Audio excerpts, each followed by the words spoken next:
itu saya berkali-kali ketemu dokter, profesor, dan mereka umumnya itu orang-orang yang galau, yang gelisah. Dan lucunya itu mereka memposisikan saya sebagai penasihat. Karena apa? Memang ilmu pesantren itu unik. Ilmu yang bisa menjawab problem apa saja. Mereka misalnya tanya begini, Pak Bahak, saya ini orang kampung, yang bapak saya itu utun, katanya. Utun itu lugu. Bisa menjadikan saya doktor, saya jadi dekan, saya jadi rektor.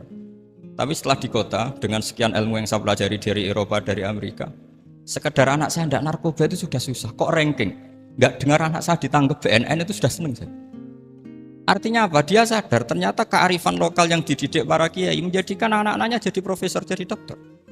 Tapi dengan ilmu kedoktorannya, orang menjadikan anaknya ranking itu susahnya bukan main. Karena nggak ada kearifan. Ilmu yang mereka anggap adalah dianggap ya, tentu tidak hakikat, eksak. Eksak saja sebetulnya tidak juga subjektivitas mereka. Kita bisa membuktikan ke khalayak ramai kalau kita tidak kalah. Khawarizm Al-Jabar terkenal di barat, Avicenna atau Ibnu Sina itu ya dengan ilmu-ilmu umum. Dan mereka fasih sekali menerangkan ilmu medis, ilmu apa. Fasih sekali. Sehingga ketika sekarang teknologi katanya adanya di barat, di Eropa, sebenarnya mereka itu kagum sama Islam. Karena mereka ngakui bahwa di antara ilmu itu dari Islam, zaman Khawarizm, zaman Al-Jabar, zaman Avicenna, zaman Ibnu Rus dan sebagainya.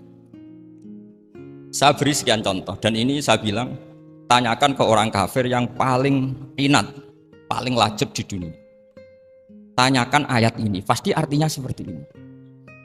Yaitu ketika ada fenomena likuifaksi, tentu kalau di Jogja kan ada grup ilmiah. Mereka tanya saya, Pak Bahak, apa ada teori manusia itu ditenggelamkan di bumi? Yang teori, bukan kasus, bukan peristiwa sejarah.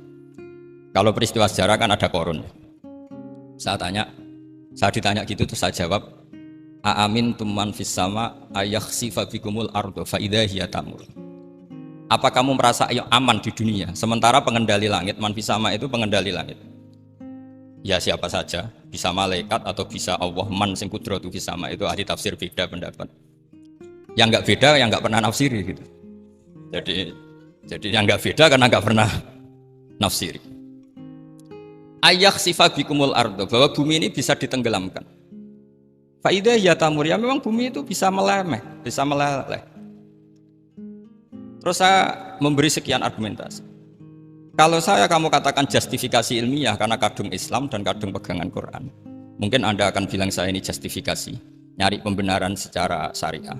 Tanyakan ke ahli lughat yang non muslim, maknanya ayat itu tetap seperti itu. Begitu juga misalnya ayat wal ardi dzatis sodr, dan bumi yang berkarakter bisa retak. Sodon itu retak. Dulu kita hanya punya contoh, misalnya biji-bijian jagung yang lembek, yang lemah, dan bumi yang keras, atau ketela atau bengkoang itu. Ternyata dengan segala kelemahan ini, biji-bijian ini bisa merekah, dan buminya yang ngalah memberi ruang.